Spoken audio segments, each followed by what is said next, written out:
Kids sold for sex, and it's happening right here in the Bay Area.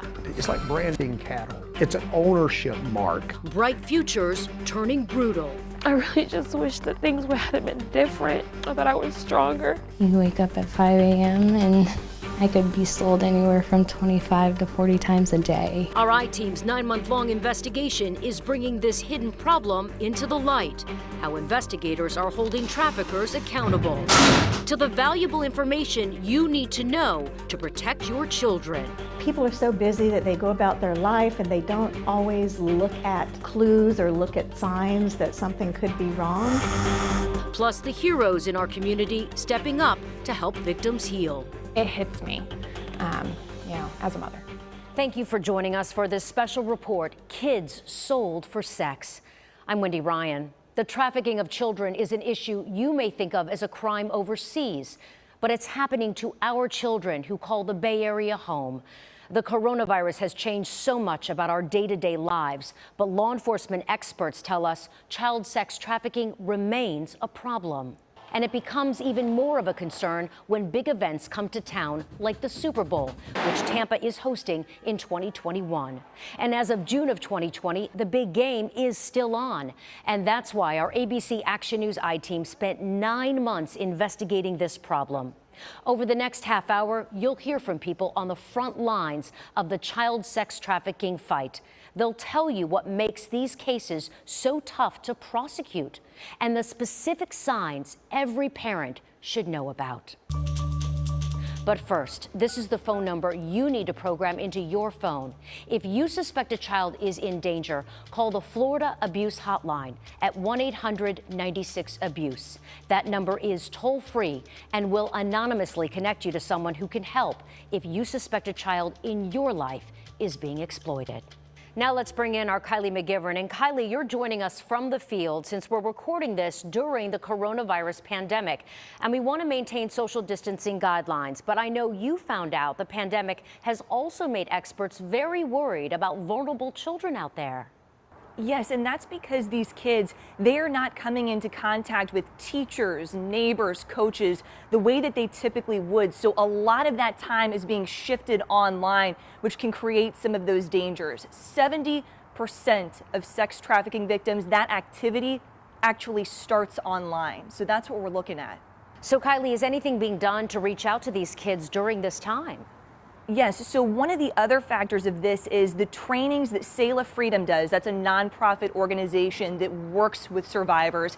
They typically are in the classrooms, but now that training is also going online. So we're talking about elementary, middle, high school students and their parents looking for the warning signs to spot. All right, thank you, Kylie. I'll be continuing my conversation with Kylie throughout this special report. And a little later, we'll show you how the fight against sex trafficking is focusing on social media. But first, one disturbing component of trafficking, the permanent marks that some victims carry long after they're rescued. Corporal Alan Wilkett leads Pasco County's Human Trafficking Task Force. He says tattoos like these can sometimes be signs someone is being trafficked. For example, the number 16 stands for the letter P, and that can mean that person is being pimped. In some cases, victims are even scanned like groceries. That's the case for one young woman who Wilkett says he met in a local safe house. These barcodes are written in such a way by these tattoos and tattoo artists that if you scan that with your smartphone, it'll tell you she's $25 or she's $30. And her response to that was, that's what I'm worth. I am worth $30. We also spoke with Natasha Nascimento from Redefining Refuge. That's a local nonprofit group that works with child sex trafficking victims. She says she's seen this as well. The youngest child I've seen, I believe she's probably somewhere around 11 years old. She had dollar signs, like the actual dollar sign, tattooed onto both her eyelids. Those were professionally done. And think about that. Children in a first world country in the United States of America, that's what's happening. And it's happening today. And Kylie, not only are children being branded, but they're being charged with prostitution, right? Right. Even though Florida passed a law years ago to stop those arrests and instead work on helping those victims. remember the sounds, the lights, especially on the Ybor Strip driving through. Memories of bright lights illuminating Angelia Valenti's dark past. You wake up at 5 a.m. and I could be sold anywhere from 25 to 40 times a day. When was the first time that you were sold for sex? 16 was the earliest I remember. Angelia says she was sexually abused by family members starting at 3 years old, running away from home at 12, and meeting an older man on the streets at 13. I thought he was the man of my dreams. I thought he was going to love me and support me. Instead, he sold her for sex. And I just remember walking until my feet bled. And every once in a while I would look up to the clear sky and see the stars. Every once in a while I'd see a shooting star. And I would revert back to that little girl that would just make my wish of a better life.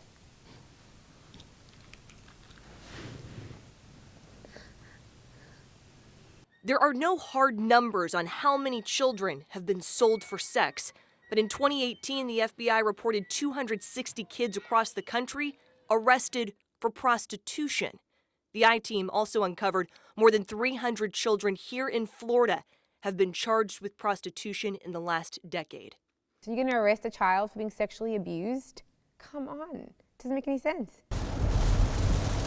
The I-Team went out with Nascimento on a rainy day, reminding her of a mantra she said a pimp made his girls recite. Come rain or shine or snow, you're going to work. She showed us how she looks for missing children or kids in need. Oh, goodness. Okay, there's 2 young girls that just walked out. A backside of a Tampa hotel on a Monday afternoon. And there's a whole bunch of girls in there. Enough for Nascimento to call police. Yes, ma'am, I wanted to file a report. They don't even look to be 18 years old. And one did walk out of the room with some money in her hand, so I'm not sure what's going on in there. I'm very concerned for their safety, and okay, great, thank you. Bye-bye. The I-Team obtained a copy of the police report that says an officer went out to the hotel, but not until the next day. The officer reported the person renting the room at that time did not match any of the physical descriptions provided by Nascimento. The children that we serve, they don't stay in one place for very long. So again, who's to say it's not a different group of people? In recent years, Florida has focused on helping rather than punishing children bought for sex. But in 20 states across the country, minors can still be charged with prostitution. Florida passed a law in 2016 prohibiting the arrest of kids for prostitution. But the I-Team found not everyone is following that law. In May 2019, the Lake Wales Police Department filed criminal charges against 2 middle schoolers for soliciting for prostitution. We had to act on something like this. Lieutenant David Black stands by his department's actions. In this situation, it was very much the right thing to do. A police report reveals a school resource officer found the girl and boy behind a building. The report says the boy gave the girl $5 to perform a sex act. Do you think it's okay to arrest children for prostitution? I think it has to be a case-on-case basis. I mean, with all due respect, are you aware that in Florida, you are not supposed to arrest children for prostitution? When you brought that to my attention, I have to dig into that a little bit. Angelia says she was finally rescued a few years ago during a police sting. It's been a long journey. She now works as an advocate, helping other trafficking victims. Do you still ever look up at the sky? With my children quite often. I know that my wish came true. We reached out to prosecutors about the charges against those Lake Wales kids, but they declined to comment, saying they cannot discuss a case involving minors. Wendy? Kylie, thank you. The victims of trafficking can range in age and even gender. The I-Team uncovered a haunting case where suspected child sex traffickers lured 2 teenage boys to a St. Pete trailer park with video games, online apps, and the promise of a puppy. I-Team investigator Adam Walser takes us inside this case. And a warning, many of the details here are disturbing, but we think they're important to share because this underscores the valuable information you need to know to protect your own kids. That's Mark, and that's Andy. They put on a good front. Mary Homerding never suspected her neighbors were child sex traffickers. They were always polite. They even joked around. Because they would ride by in the golf cart and wave. Nobody in this quiet 55 and older mobile home park suspected a group of 6 men had been keeping 2 teen boys in this trailer starting in 2017. They were really nice, you know, that's what the shocking part is.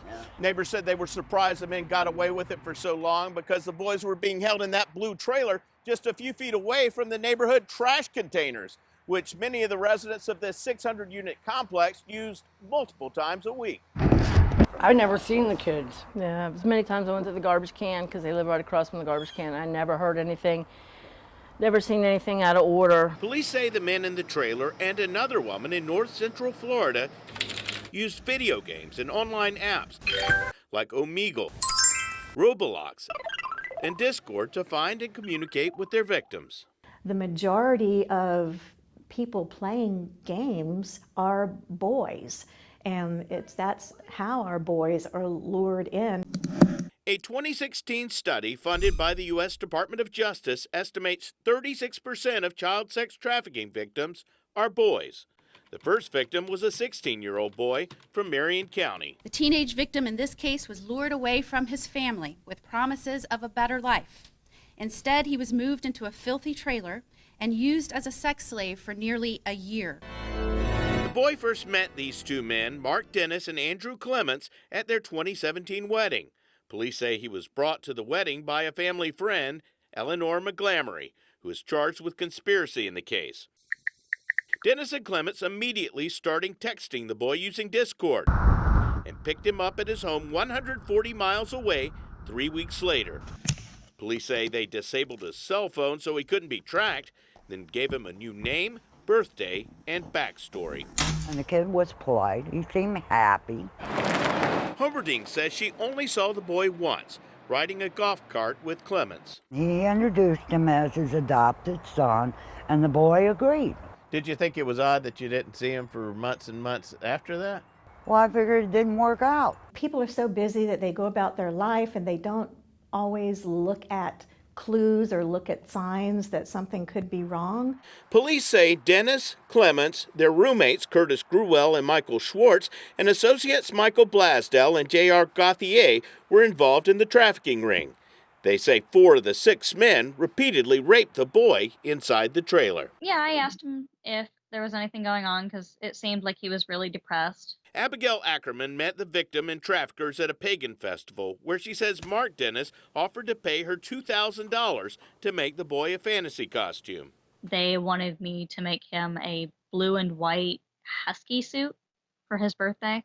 And she said the men showered the boy with other gifts. Buying expensive things like game consoles, a full-blooded husky puppy that they bought him. Well, that's part of the grooming process, and that's part of, even though there might not be physical chains around a victim, around a person, they have mental and emotional chains around a person. Police say they found whips, leather masks, and bondage tools inside the trailer. According to police reports, Mark Dennis called himself Grand Master and referred to the others as his pups, who made up what he referred to as his family circle. And we all have this deep-rooted sense that we want to have family. But police recovered text messages showing the boy was unhappy. "I'm stressed to high hell. I don't want sex all the time," the boy said nearly a year into captivity. "Which is such a shame when such a tight group of people who love you have come into your life," one of his abusers replied. Then in 2018, they met a new victim online, a 17-year-old Louisiana boy they convinced to come live with them. Eleanor McGlamery and Curtis Gruwell drove about 10 hours to pick the boy up in the woods near his rural Louisiana home in the dead of night, court records show. 3 days later, Louisiana police found the boy's online messages and rescued both boys from the trailer. Now all 6 men are facing charges of conspiracy to commit human trafficking. It's very, very important that we teach our children not to give out personal information. Experts say parents should monitor their kids' online activity, especially messages with any strangers. They have a computer in their hands that they're opened up to anything and everything in the entire world. Here in Pinellas County, as of June 2020, the people charged with trafficking these boys were still behind bars awaiting trial. Those trials delayed because of the pandemic. 3 of the defendants have entered into plea deals in exchange for their upcoming testimony. Wendy? When it comes to holding suspects accountable, law enforcement experts tell us it's not always easy. The I-Team was the only camera inside a Hernando County courtroom in June of 2019 as 9 men were charged with human trafficking for paying to sexually assault a teenage girl. They included a restaurant owner, a fire rescue lieutenant, even a retired postal inspector.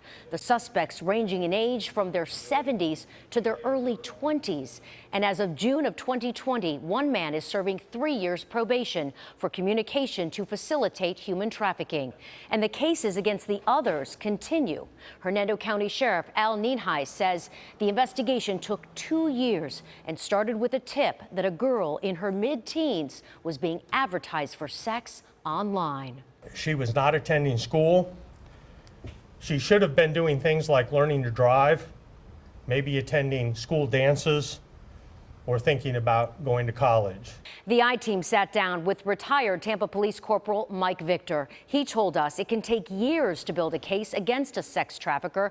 We also drove Tampa streets day and night as he showed us where he's recovered child victims. And he explained the time it takes to build trust with those victims. This could take 2 to 3 years to develop the probable cause to arrest a pimp. I mean, it has. Victor also telling us about his successes. That includes one case involving a man who he called one of the most violent pimps he'd ever seen. But that man was not the only person put in handcuffs. I-Team investigator Jackie Calloway traveled to South Carolina to meet a woman who was brutalized, sold for sex, and later ended up as a convicted sex trafficker. Once upon a time, Tajana Joy dreamed of a bright future. I thought I was either going to go and sing at Disney. In 2008, the then 18-year-old won a High Achievers Award. But tragedy struck twice before Tajana graduated high school near Orlando. This is my mom. Her mother? Oh, this is my baby brother, Emmanuel. And baby brother died within 6 months of each other. Did you ever see yourself taking the path that you took? No, not at all. It was hard. It was really, really hard. At 19, Tajana started dancing at an Orlando strip club to provide for her and her 3 younger sisters. That's where she met Waylon Rodriguez. At first, she says Rodriguez lavished her with attention to gain her love and trust. You get cuddled, you get shopping, you get food. It's a ploy pimps use, known as cupcaking. But soon, he began selling Tajana for sex. I didn't want to do it. I hated it. I absolutely hated it. Court records show Rodriguez brutally beat Tajana repeatedly. He was a very violent guy. Retired Tampa Police Corporal Mike Victor worked with the FBI on the case against Rodriguez. This is probably one of the most violent pimp cases that I'd ever seen. Punched in the face. That was his favorite. I would be punched square in the face. Tajana showed us burns and scars. This one landed her in the ER. He took his foot and stomped my head into the marble floor. Abused, sold for sex, and even branded by her pimp.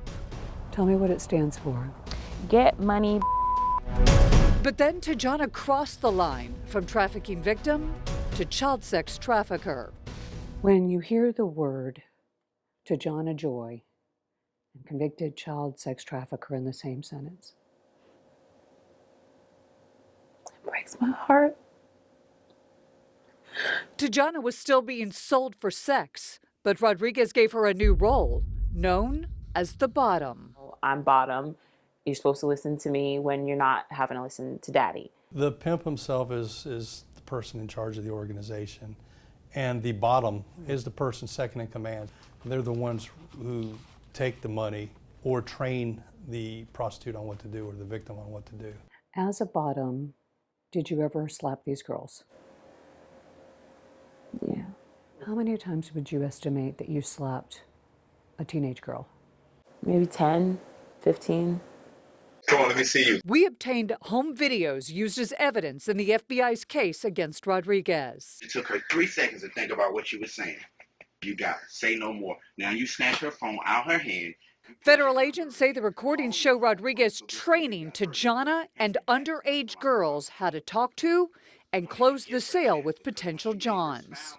You put your number in there, call your phone from it, so therefore you got her number, hand it back to her until I'ma holler at you. One of the girls being trained was just 17. My job was to show her how to do the dates, was to make her more comfortable with them. And she was a virgin. What's your biggest regret regarding her?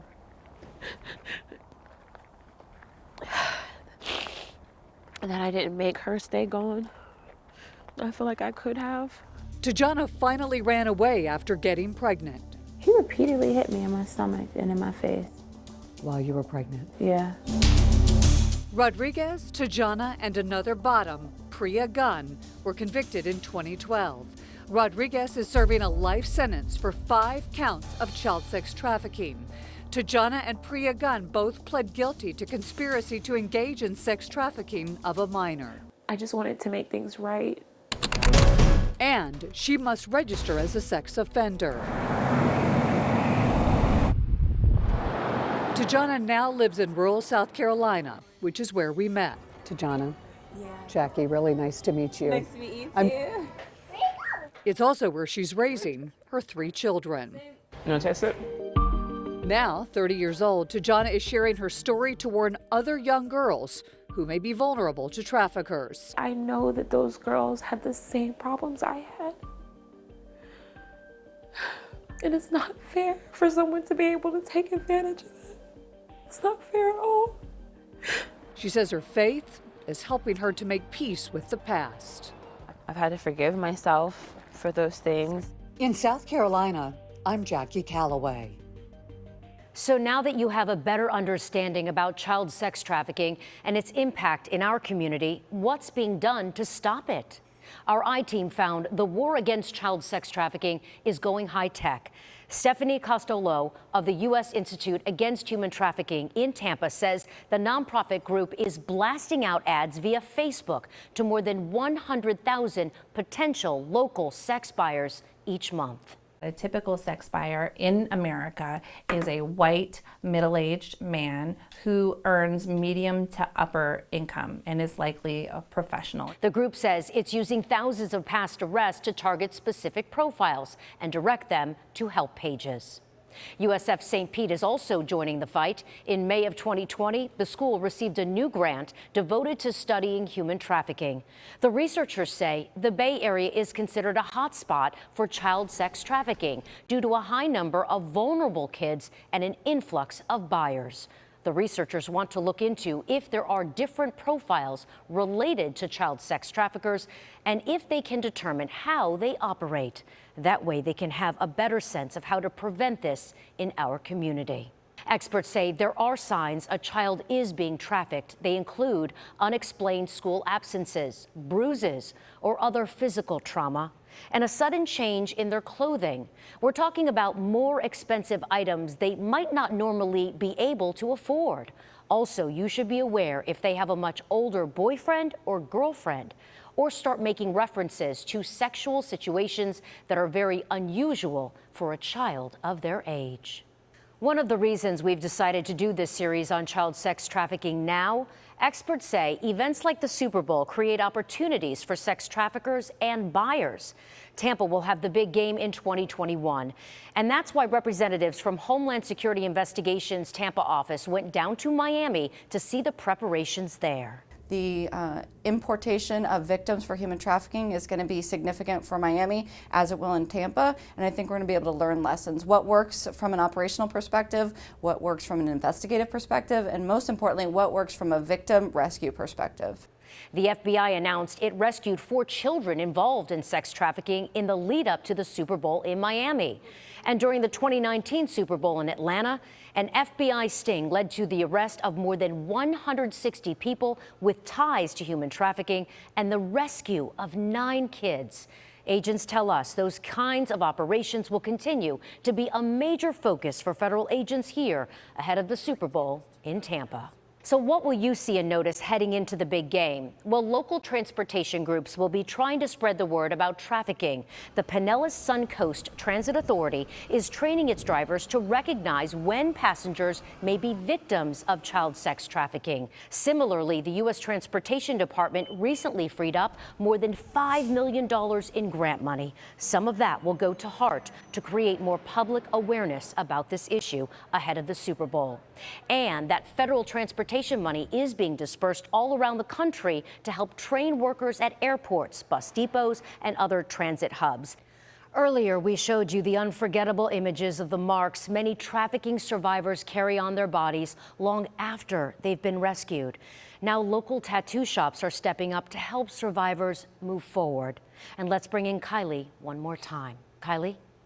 After our investigation, tattoo shop owners from Bradenton to Orlando reached out offering their services to help cover up these reminders of abuse. We sat down with a couple in Citrus County who felt a personal connection to this story. It hits me, as a mother. Alicia and Danny Belden own Twisted Ink in Inverness and saw the I-Team's report on sex trafficking victims in Tampa Bay tattooed with symbols and even barcodes. It's disgusting. It's not right, and we just want to fix it in any way possible.